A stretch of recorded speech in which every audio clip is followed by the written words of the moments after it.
aussi encourager les internautes qui nous regardent. Si vous n'avez pas encore la possibilité d'aller dans une église, bien soyez bénis. Mais si vous pouvez le faire de grâce, rejoignez une église, soyez fidèles à une assemblée. Il n'y a rien de plus précieux que la communion fraternelle. Est-ce que vous êtes d'accord avec ça, l'église? Il n'y a rien de plus précieux que la communion fraternelle. C'est tellement bon d'être ensemble. Vous m'avez manqué, mais le plus important ce matin, c'est encore Jésus. On va célébrer notre Seigneur. Vous êtes d'accord? Alors on va se lever ensemble et on va laisser l'équipe de louange nous emmener dans un temps de louange et d'adoration. Merci à vous.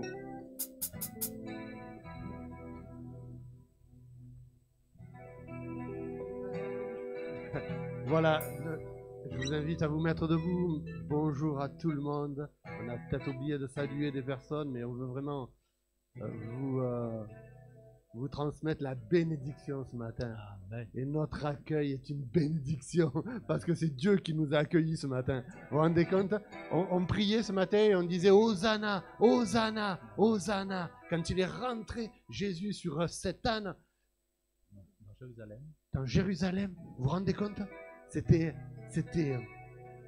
la fête. C'était la fête. Est-ce que vous pouvez nous dire Hosanna ce matin? Est-ce qu'on peut dire à Jésus Hosanna ce matin? Hosanna au Fils, Hosanna au Roi des Rois. Alléluia.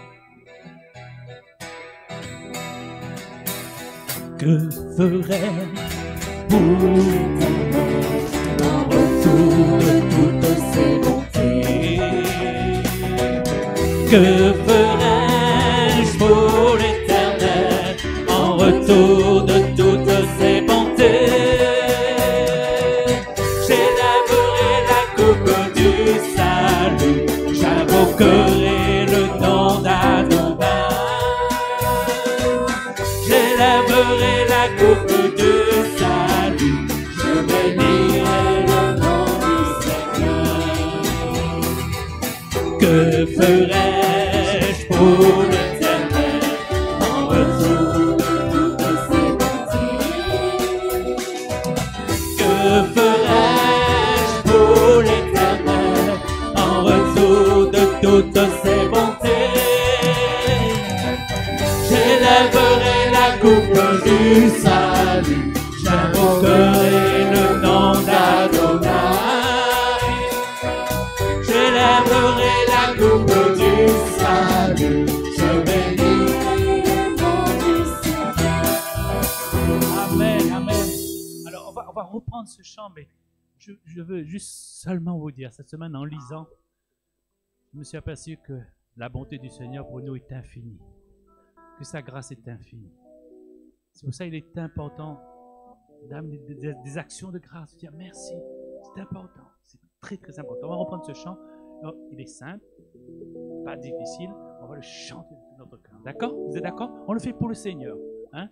Pas pour le groupe, pas pour mon voisin, mais pour le Seigneur. On y va les choristes? Que en retour de toutes ses bontés. Que ferais-je pour l'éternel en retour de toutes?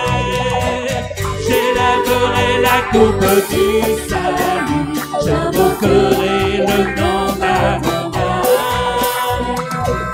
J'élèverai la coupe du salut, je bénirai le nom du Seigneur. Une dernière fois.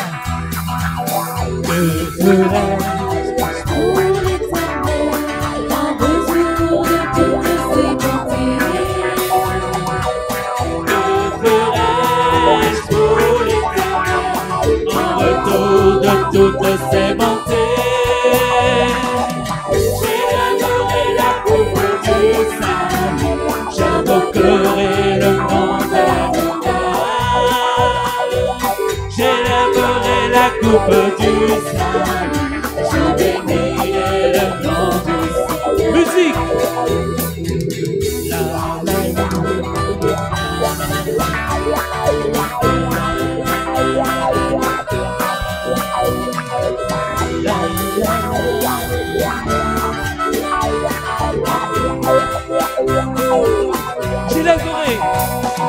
j'élèverai la coupe du salut, j'invoquerai le nom d'Adonai. célébrer la coupe du salut. Je bénis le nom du Seigneur. Amen. Toi seul est digne, Seigneur. Nous sommes tellement heureux de te louer, Seigneur, ensemble. Ensemble, louons le Seigneur, il est vivant. Ensemble, louons le Seigneur, il est vivant. Ensemble, louons le Seigneur, il est vivant. Ensemble, louons le Seigneur, il est vivant.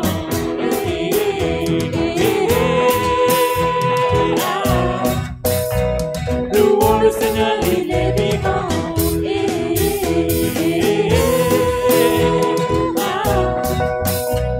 Louons le Seigneur, il est vivant. Bénissons.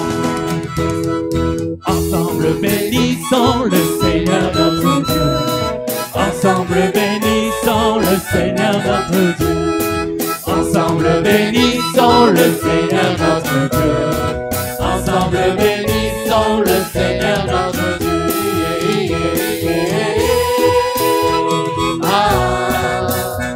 Bénissons le Seigneur notre Dieu.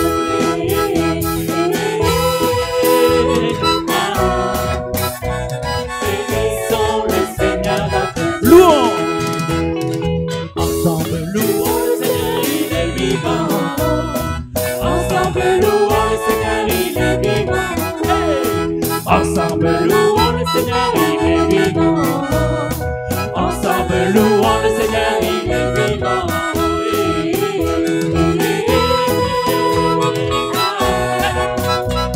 Louons le Seigneur, il est vivant.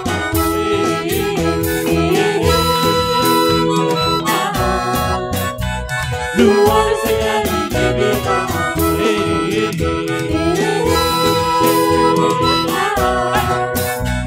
Louons le Seigneur, il est vivant.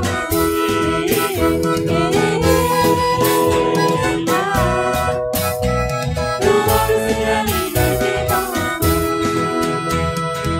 Amen. Acclamons le Seigneur.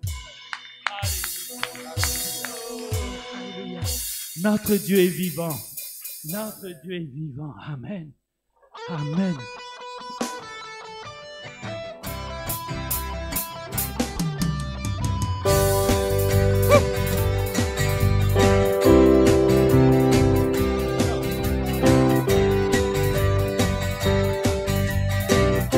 Une fois.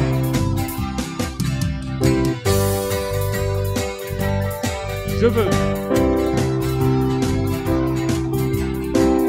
Je veux le proclamer du sommet des montagnes. Ta grâce est sans limite, ta bonté sans égale, ta tendresse m'envahit, ta bonté me poursuit, ton amour m'émerveille. Je chante car tu es bon et je danse car tu es bon et je crie de joie. Tu es bon pour moi. Et je chante car tu es bon et je danse car tu es bon et je crie de joie. Tu es bon pour moi.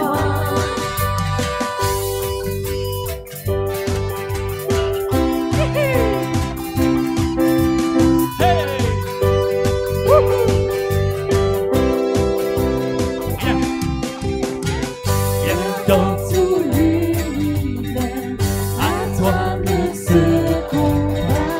Les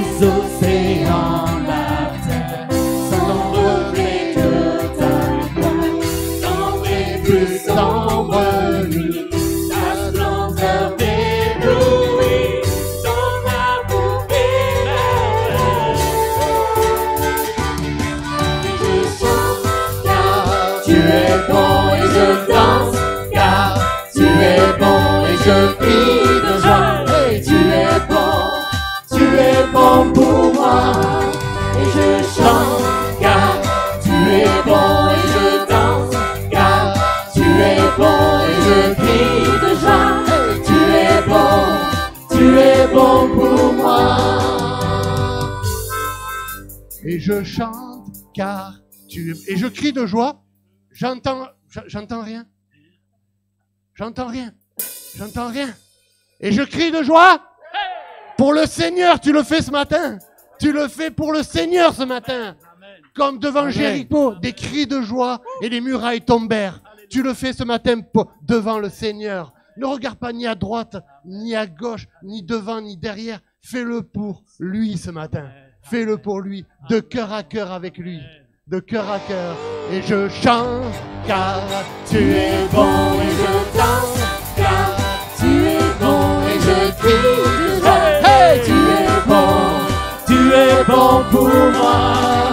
Et je chante Car tu es bon et je danse. Car tu es bon et je crie de joie. Hey! Tu es bon pour moi. Un cri sur mes lèvres. Ma vie te célèbre. Tu es bon. Tu es bon, Jésus. Bon soleil ou pluie, Mon cœur te redit. Tu es bon. Tu es bon. un cri sur mes lèvres. Un cri sur mes lèvres. Ma vie te célèbre. Tu es bon. Tu es bon. Vent, soleil ou pluie, mon cœur te redit. Tu es bon. Tu es bon. Et je chante, car tu es bon. Et je danse, car tu es bon. Et je crie de joie. Hey! Tu es bon pour moi. Je chante, car tu es bon. Et je danse, car tu es bon. Et je crie de joie. Hey! Tu es bon pour moi. Dis-le à ton voisin ce matin que Dieu est bon pour toi, pour lui. Dis-le à ton voisin ce matin, Dieu est bon pour toi.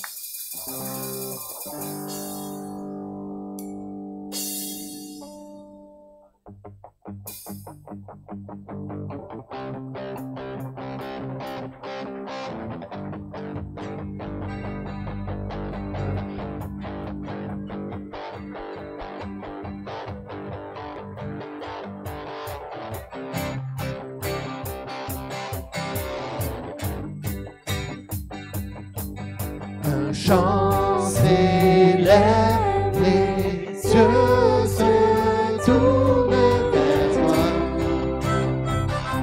se tournent vers toi. L'espoir de les cœurs soupirent après toi. En te voyant, nous retrouvons la force de vie. Quand nous sommes en ta présence, nos craintes fuient, elles s'enfuient. Hosanna, Hosanna, tu es le roi, le sauveur, à toi la gloire et l'honneur. Hosanna.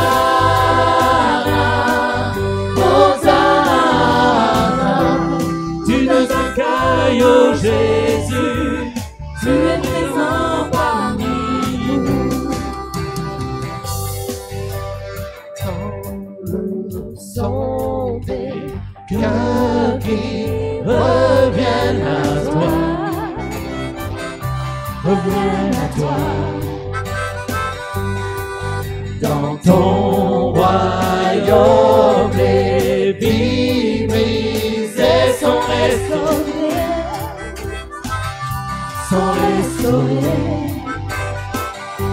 En te voyant, nous retrouvons la force de vie. Quand nous sommes en ta présence, nos craintes fuient, elles s'enfuient. Hosanna,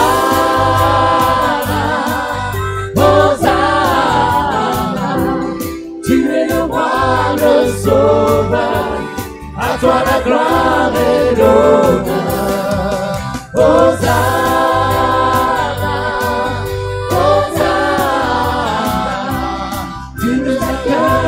Oh Jésus, tu es présent parmi nous. Hosanna, Hosanna, Hosanna. Est-ce que nous pouvons lever nos mains en accueillant le roi des rois ce matin, en lui disant Hosanna, Hosanna, Hosanna, Hosanna au roi des rois ce matin. Nous confessons que tu es le roi des rois, le Seigneur des seigneurs, au siècle des siècles. Élève ta voix ce matin devant le roi. Hosanna, Hosanna, Hosanna. Gloire à Dieu, gloire à Dieu. Alléluia, Jésus. Oh, nous te bénissons parce que tu es le roi des rois. Et nous voulons t'accueillir, Seigneur.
une prière. Levez vos mains. Levez vos mains vers lui. Bénissez votre Dieu. Que le Seigneur soit béni des Sion, lui qui fit les cieux et la terre. Lui qui fit les cieux et la terre.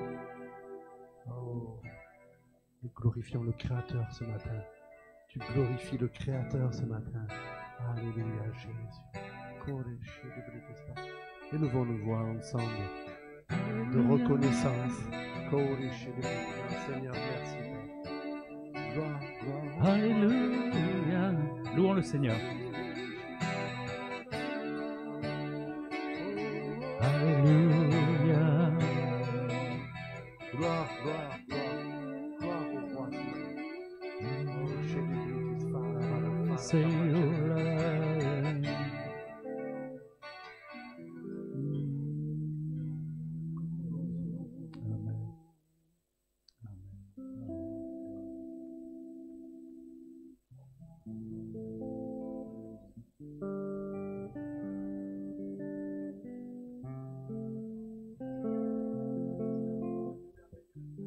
Alléluia.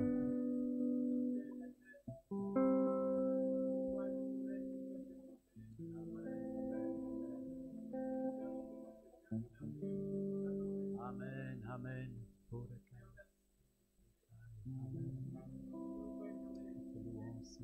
Te louons,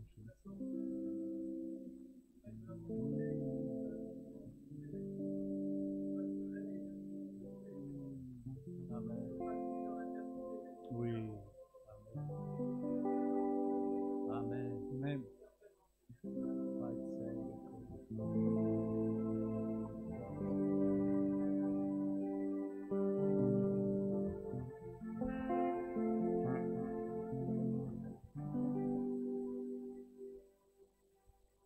Je sonde l'univers, les astres que tu as créés, l'océan, les mers, tout me révèle la majesté. Alors mon âme, Je sais crier de tout mon cœur. Je veux chanter. alors mon âme, Alors mon âme veut s'écrier de tout mon cœur.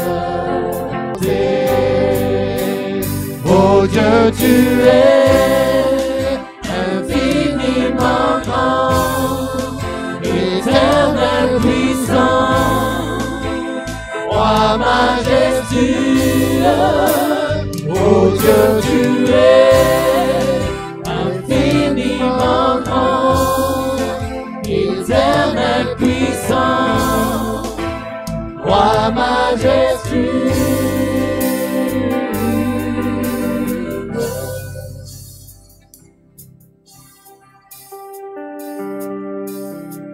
quand je songe, tu m'as fait, que tu t'es révélé à moi, que pour moi tu as tout fait, tout me révèle ta bonté. Alors mon âme peut s'écrier de tout mon cœur. Je veux chanter, alors mon âme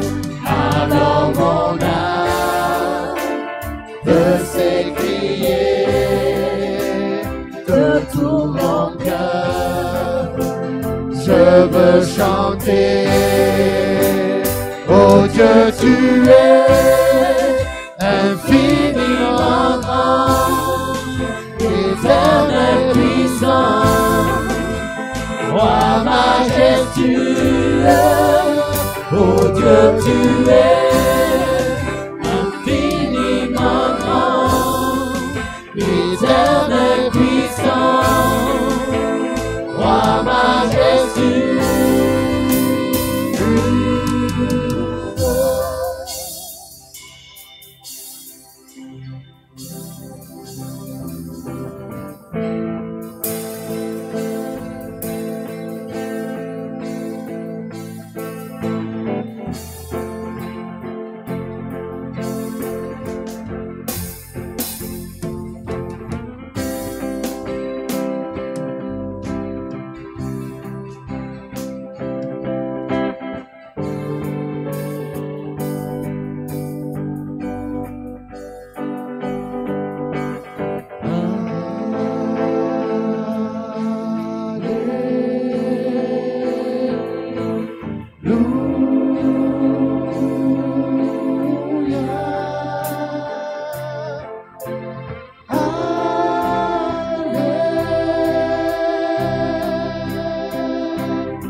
Oh Dieu, tu es infiniment grand, éternel puissant, roi majestueux.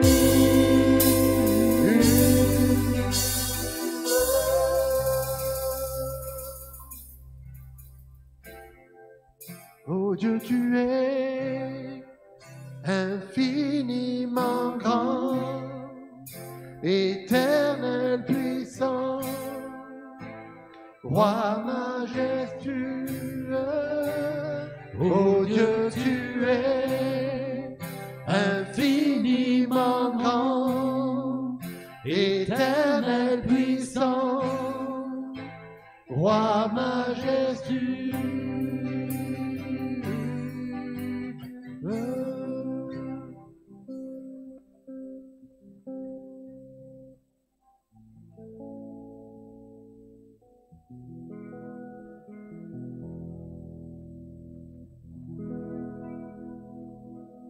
Tu es saint,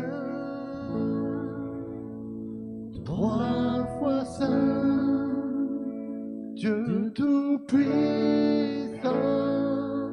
éternel. Louange à l'agneau, louange à l'agneau, car toi seul es saint. Trois fois saint, Dieu tout-puissant,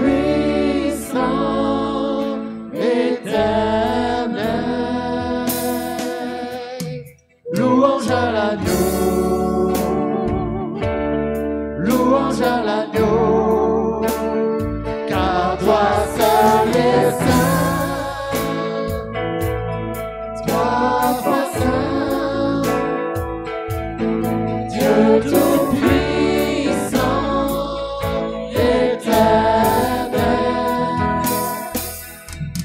louange à l'agneau,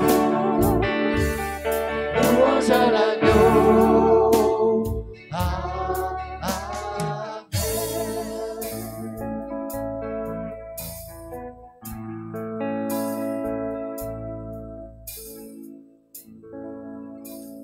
Alléluia, je vous invite à vous asseoir.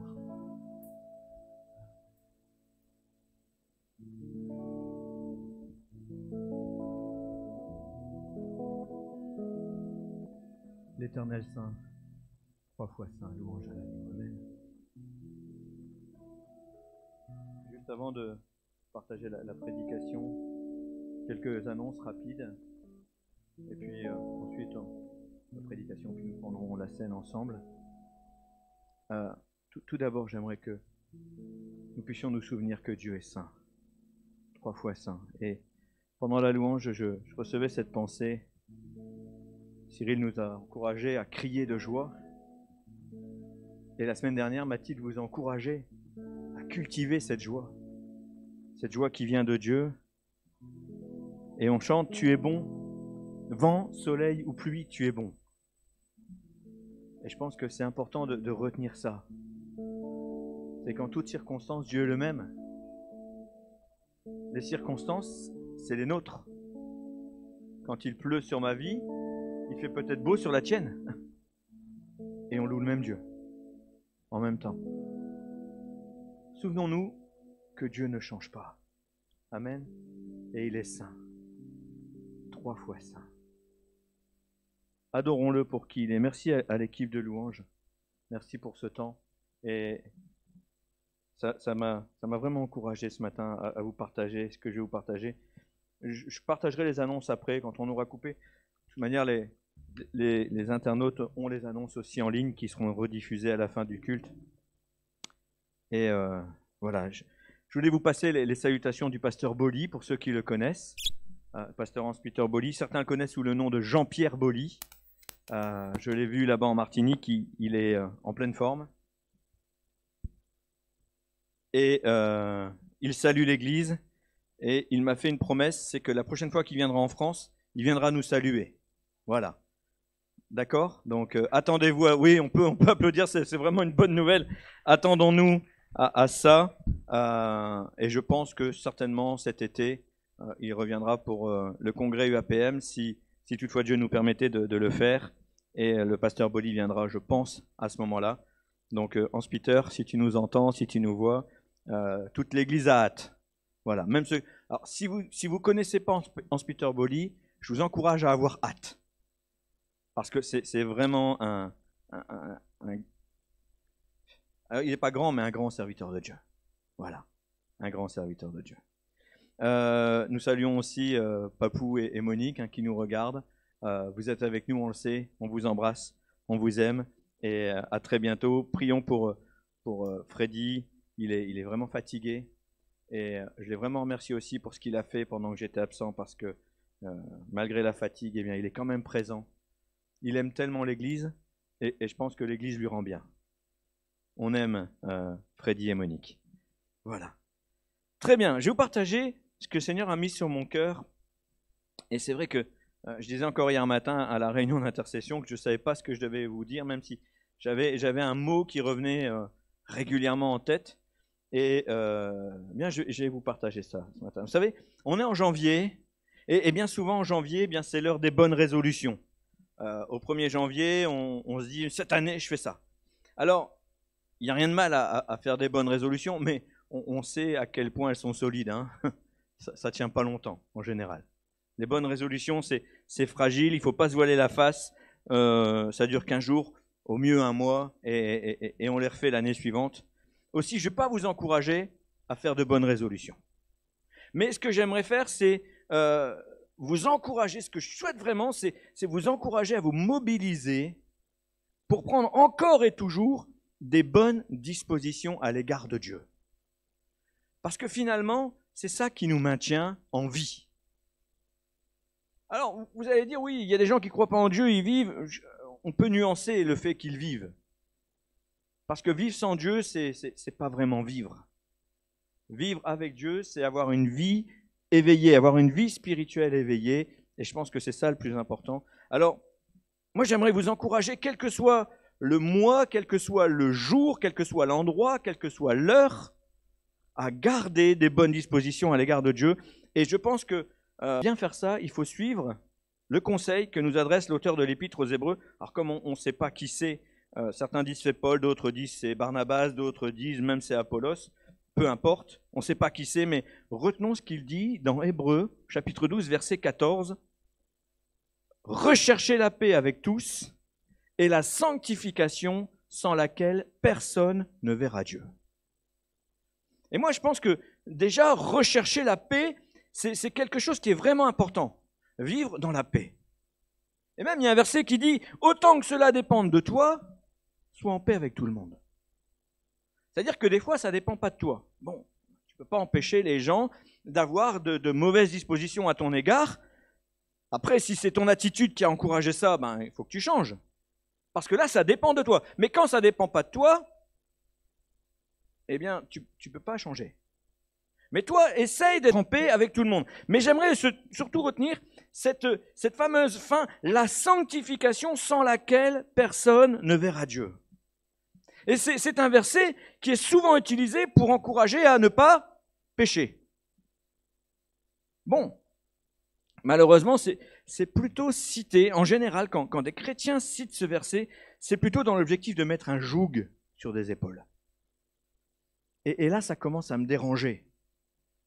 Moi, je vous ai dit, la parole de Dieu, c'est quelque chose qui ne se lit pas comme un livre, c'est quelque chose qui se lit selon l'esprit. Et quand je lis ce passage, voilà, j'ai le sentiment, quand des chrétiens l'utilisent, eh bien, ils nous disent tout simplement, si tu pèches, eh bien, tu vas en enfer puisque tu ne verras pas Dieu. Voilà. C'est assez catégorique. Et je dois reconnaître que c'est important de rechercher la sanctification. C'est vraiment important parce que sans cette sanctification, si on ne la recherche pas, alors on développe une certaine indifférence au péché.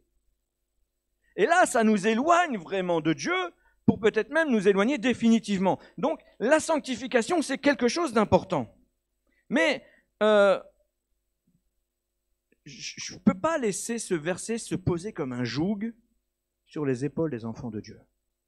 Parce que ce n'est pas du tout l'objectif de l'auteur de la lettre aux Hébreux quand il nous dit ça. Forcément, Dieu a en haine le péché. Il déteste ça. C'est même pas qu'il déteste, c'est qu'il hait ça. Du verbe haïr. Le péché l'abjecte. Et donc, il ne faut pas s'attendre, si jamais je m'éloigne de Dieu petit à petit, si jamais je néglige ma sanctification, il ne faut pas s'attendre à ce que Dieu soit proche. C'est moi qui m'éloigne. Alors Dieu, lui, il est toujours présent. Il attend quelque chose. Il attend que tu reviennes vers lui. Puisqu'il a en détestation profonde le péché, ne t'attends pas à des bénédictions de sa part. Mais, ce que je regrette, c'est que souvent, ce verset est utilisé pour culpabiliser. Parce que quand on parle d'une attitude pécheresse, eh bien, il n'est pas rare d'entendre justement des chrétiens utiliser ce verset. Ah, il faut qu'ils se sanctifient parce que sans la sanctification, personne ne verra Dieu. Bon, il faut rechercher la sanctification. D'accord, on a compris. Et j'entends souvent, ces derniers temps même, ce genre de verset sur les messages prophétiques qu'on peut recevoir par WhatsApp, sur les réseaux sociaux, sur Facebook, sur YouTube, quand vous avez des prédications comme ça, des gens qui vous annoncent des prophéties, vous disent « Recherchez la sanctification sans laquelle personne ne verra Dieu ». Ils utilisent ce verset comme si eux-mêmes étaient parfaits. Bon, moi je veux bien, mais comme eux ils sont parfaits, ils vont au ciel, et comme toi tu n'es pas parfait, tu vas en enfer. D'accord. Mais si tu veux voir Dieu, il faut que tu sois parfait. D'accord. Bon, dans ce cas-là, j'ai vraiment un gros problème parce que dans l'esprit de celui qui donne une leçon à l'autre, si je me mets dans cette pensée, eh bien je vais être cash, mes amis. Personne ne verra Dieu. Nous sommes tous pécheurs. Qui n'est pas pécheur ici ? Qui n'a pas besoin de rechercher la sanctification? C'est pour ça que j'aimerais vraiment développer ce passage. Parce qu'un texte sorti de son contexte devient un prétexte. Et la parole de Dieu le dit elle-même dans 2 Corinthiens 3, verset 6. La lettre tue, c'est l'esprit qui vivifie. que veut nous dire l'auteur de l'Épître aux Hébreux quand il nous dit « Recherchez la sanctification sans laquelle personne ne verra Dieu ». Alors il faut remettre les choses dans leur contexte. Et forcément, eh bien le contexte, ce sont les versets autour. Alors je prends juste le verset suivant, le verset 15. Hébreux 12, 15. Veillez à ce que nul ne se prive de la grâce de Dieu, à ce aucune racine d'amertume poussant des rejetons ne produise du trouble et que plusieurs ne soient infectés. Et donc, quand on lit d'un seul coup les deux versets ensemble, là, ça commence à prendre du sens. Là, on commence à mieux comprendre ce que l'auteur de l'Épître veut nous dire. Parce que c'est beaucoup moins culpabilisant quand on retient que pour parvenir à la sanctification, on a besoin de la grâce. Ça change tout. On va relire les deux versets ensemble, l'un à la suite. Recherchez la paix avec tous et la sanctification sans laquelle personne ne verra Dieu. Veillez à ce que nuive de la grâce de Dieu, à ce qu'aucune racine d'amertume poussant des rejetons ne produise du trouble et que plusieurs n'en soient infectés. Et là, je sens un jeté par terre. Il s'anéantit. La puissance du péché qui vient, la culpabilité qu'on a voulu mettre sur mes épaules, se jette au sol et elle disparaît. Parce que je me rends compte d'une chose, et c'est ça qui est formidable, il rappelle justement que c'est la grâce qui vient nous apporter la sanctification. Ce verset, que la rancune, la culpabilité, ce sont les fruits de l'amertume finalement. C'est ça qui vient entamer notre grâce, qui vient nous priver de la grâce. Et donc on a impérativement besoin de ce cadeau de Dieu. Tu veux te sanctifier, tu as besoin de la grâce. Tu ne peux pas le faire toi-même.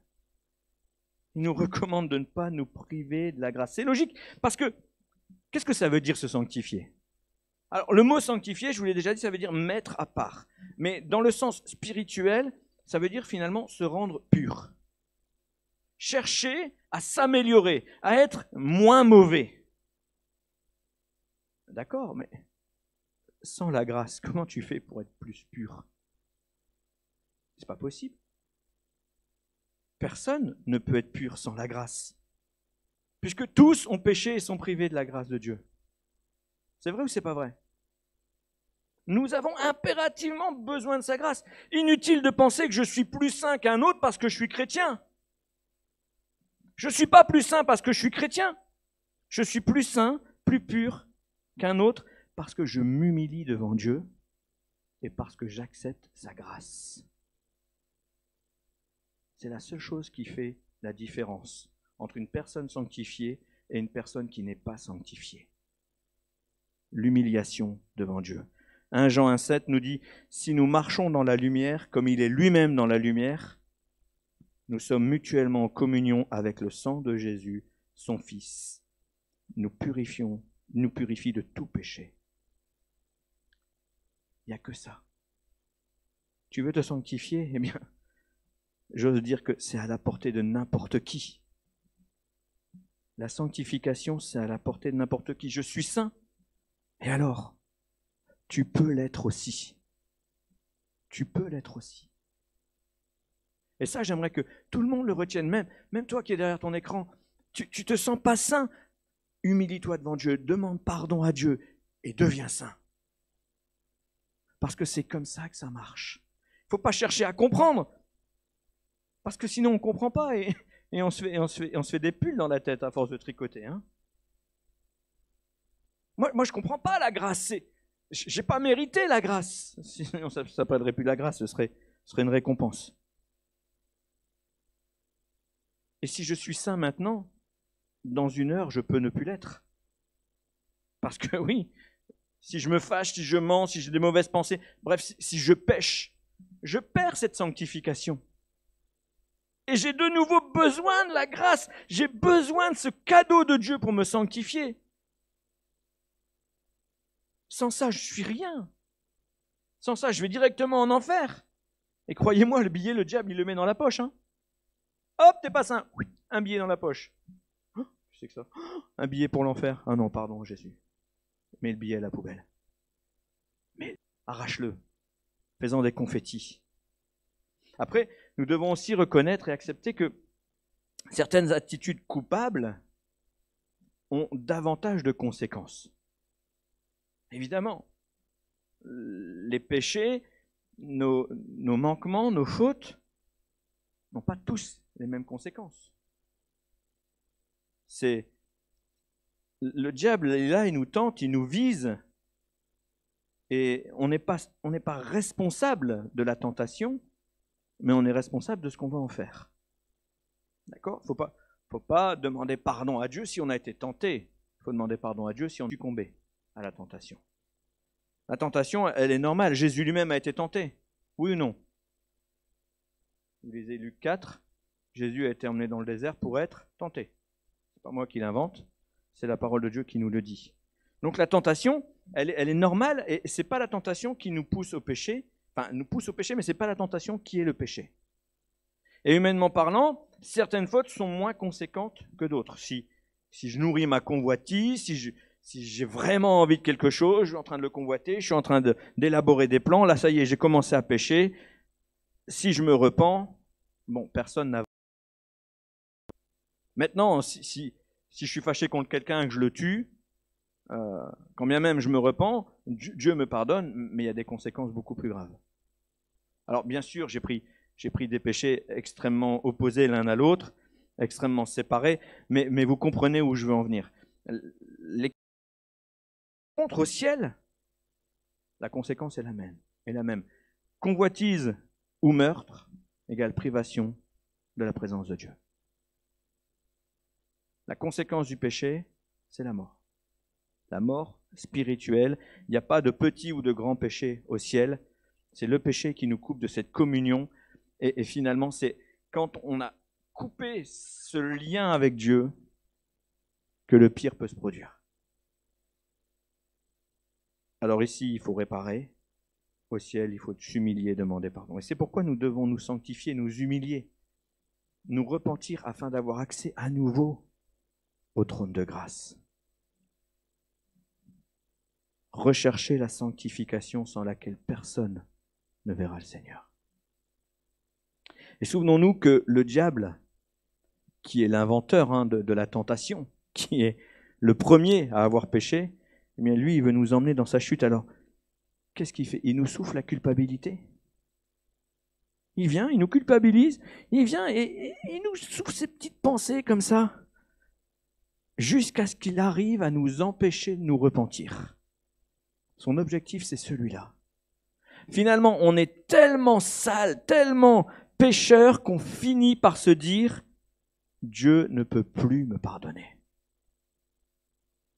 Si tu as un problème justement avec la convoitise, Dieu t'a pardonné une fois, Dieu t'a pardonné 2 fois, Dieu t'a pardonné 300 fois, Dieu t'a pardonné 1000 fois, à la fin tu te dis « Non, il ne peut plus me pardonner ». Parce que le diable va se servir de ça. S'il sait que tu as un problème avec ça, c'est là-dessus, d'accord ? Si c'est que tu as un problème avec l'avarice, c'est avec ça qu'il va venir te piquer. Si c'est que tu as un problème avec les femmes, c'est avec les femmes. Si c'est que tu as un problème avec les hommes, c'est avec les hommes. Lui, il a aucune limite pour t'emmener dans... Alors, il utilise la culpabilité. Et là, ils n'ont pas de culpabilité. Alors, à eux, ce qu'il va faire, eh bien, il va faire autrement. D'un côté, tu crois que Dieu ne peut plus te pardonner, et d'un autre côté, eh bien, puisque tu es assez orgueilleux pour croire que tu es mieux qu'un autre, tu es plus saint, après tout, toi tu es chrétien, les autres non, eh bien, il vient donner un esprit de supériorité. Finalement, tu n'as plus besoin de te sanctifier, tu n'as plus besoin de demander pardon. Oh, Dieu pardonne, c'est bon. Et donc, tu négliges cet aspect de la sanctification qui nous rappelle que sans ça, on ne verra pas Dieu. Et puis, après tout, je ne suis pas si mauvais que ça. Il y a pire. Il y a toujours pire. Mais il y a toujours mieux.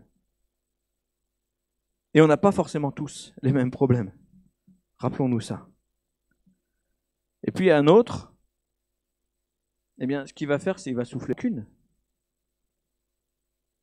Oui, toi tu as besoin de pardon, que l'autre aussi te demande pardon. L'autre aussi s'humilie. Et tu gardes les choses dans ton cœur, tu as cette rancune qui est là. Et le pardon devient quelque chose de superficiel pour toi. Et ça aussi, ça te prive de Dieu.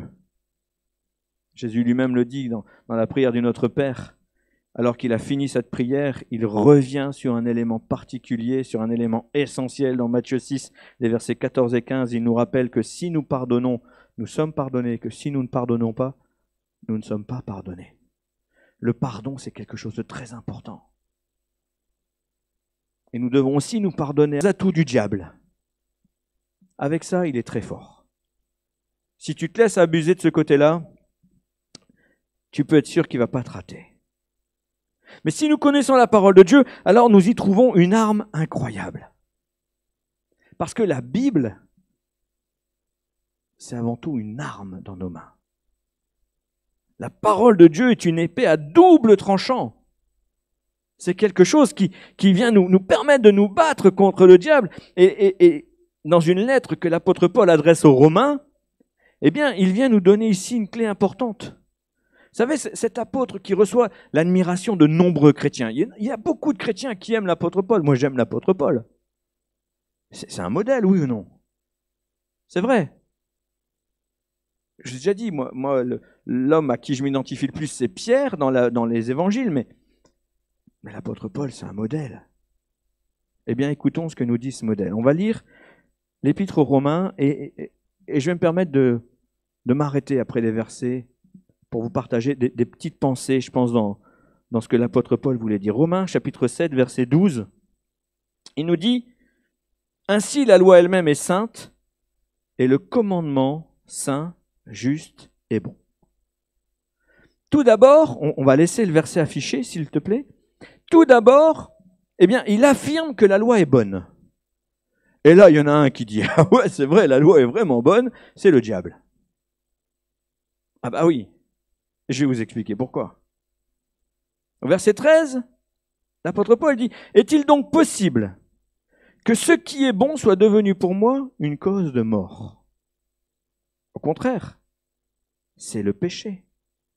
En effet, il m'a donné, c'est le péché, il m'a donné la mort en se servant de ce qui est bon pour manifester sa nature de péché et montrer son excessive perversité, par le moyen du commandement. » L'apôtre Paul ici nous montre quoi? Il nous montre la perfection de la loi qui nous révèle le péché. Parce que sans loi, pas de péché. S'il n'y a pas la loi, eh bien, il n'y a pas cette connaissance de ce qui déplaît à Dieu. Or, nous avons qui est le péché, mais s'il ne nous écrit pas exactement, on ne sait plus ce qu'on peut faire. On ne sait plus ce qu'on peut faire, on ne sait plus ce qu'on ne peut pas faire, on est totalement perdu. Alors Dieu nous a donné la loi. Et avec la loi, on a une connaissance de ce que Dieu déteste.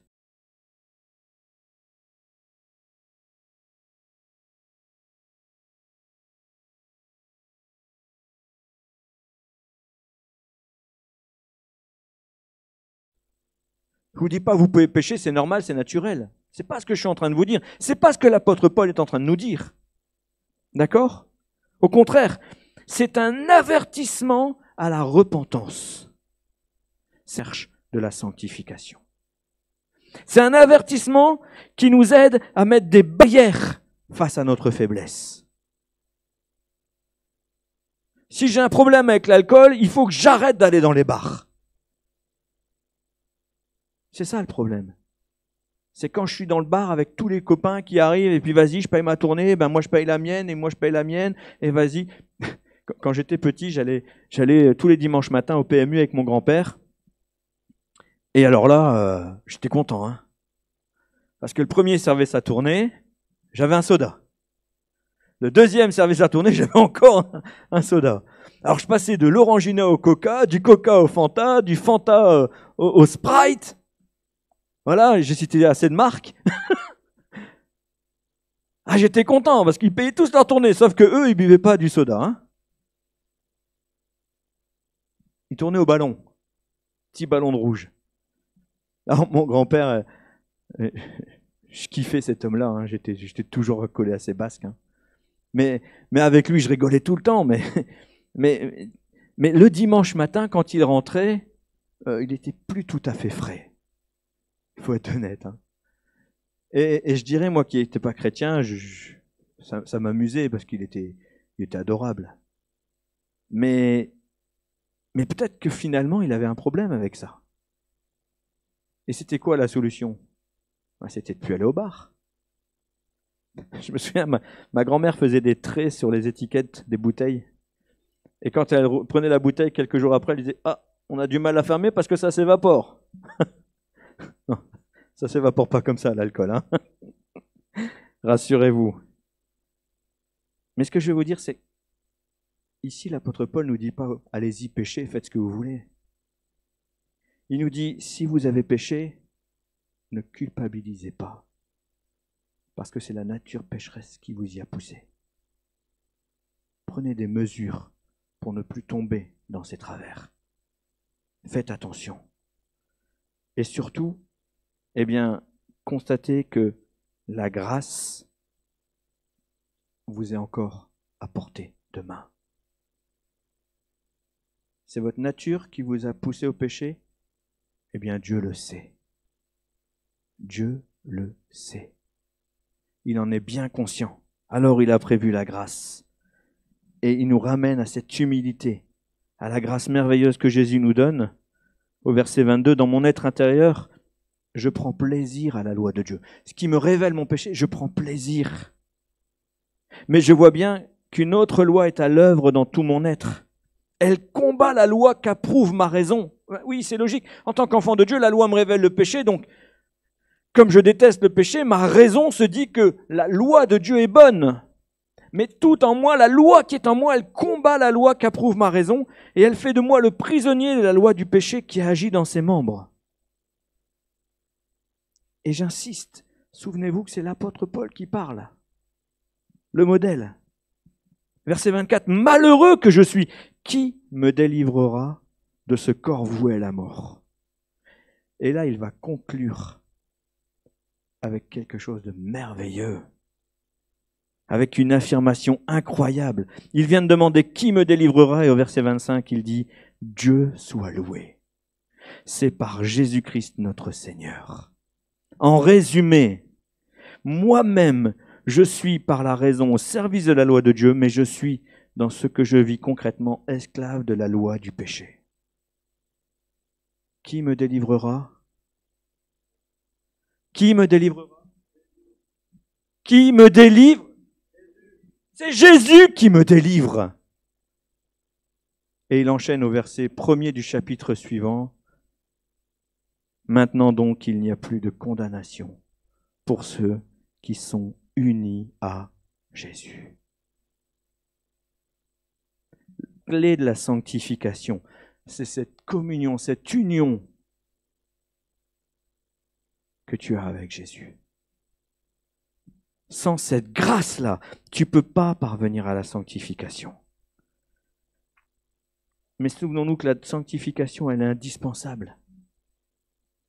Nous avons besoin de nous repentir devant Dieu et même quand c'est possible de réparer. Il faut réparer. Si nous avons commis des choses graves, il faut que nous rachetions auprès des hommes. Il faut nous repentir. Humainement aussi. Demander pardon, ça c'est parfois compliqué. Hein. Mais quand le pardon est accordé, il est inutile de culpabiliser à nouveau. Parce que si tu fais ça, tu es juste en train de dire à Jésus, ton sacrifice, il n'a servi à rien. Tu m'as pardonné, mais je suis encore coupable.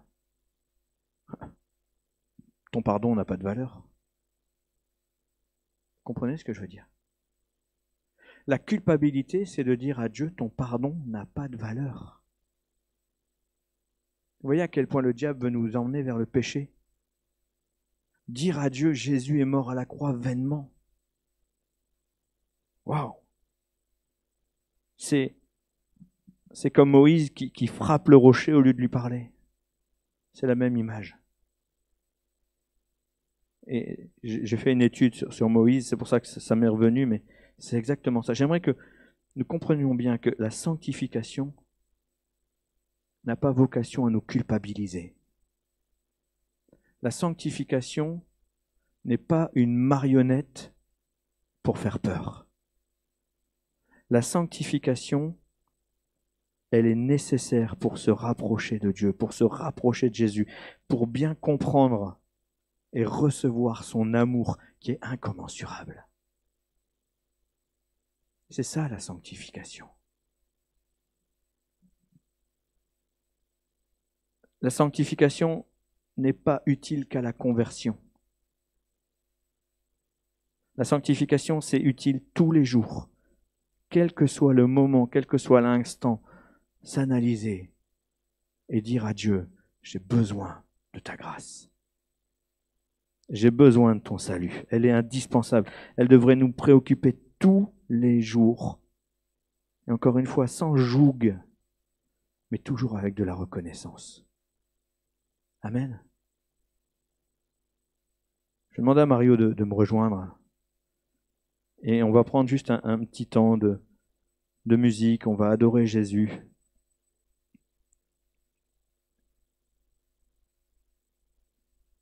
Et là où on est derrière ton écran, garde cette pensée que tu as besoin de Jésus.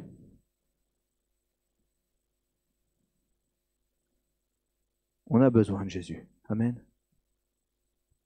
Sans lui, on n'est rien.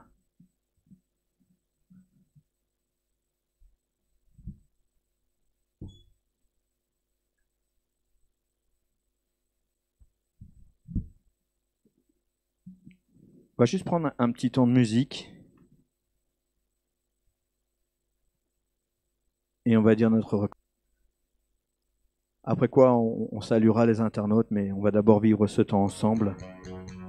Et puis après, on prendra la scène en se souvenant qu'on a besoin d'être sanctifié.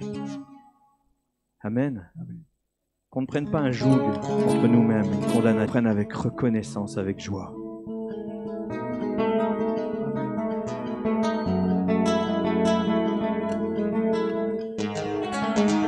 J'ai la chance de jouer dans le monde entier, comme vous savez. C'est pour mon travail. Dieu permet que je fasse un travail, que je puisse voir les grandes choses. Mais la plus belle chose, c'est de jouer pour Dieu, pour Jésus. De jouer dans cette merveilleuse église. Et je remercie encore les pasteurs de cette église et tous les frères et sœurs qui sont ici. Merci, on est ici pour louer Jésus.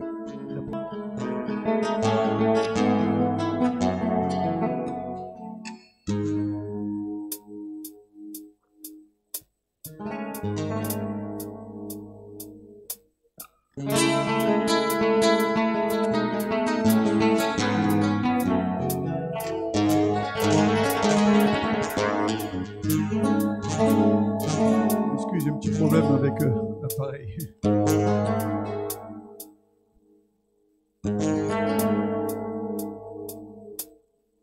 On va improviser.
Jésus, nous t'adorons.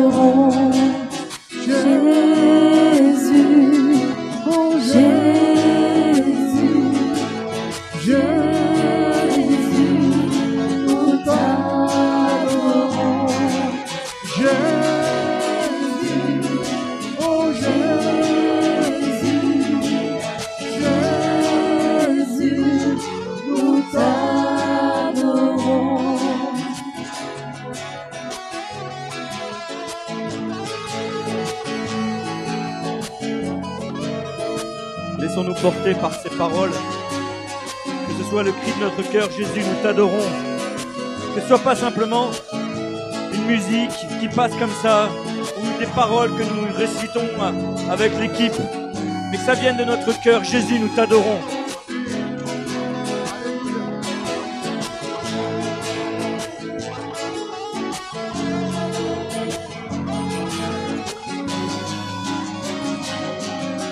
Jésus, oh Jésus, Jésus, nous t'adorons. Jésus, oh Jésus, Jésus, nous t'adorons. Jésus, oh Jésus, Jésus, nous t'adorons. Jésus, oh Jésus, Jésus, nous t'adorons.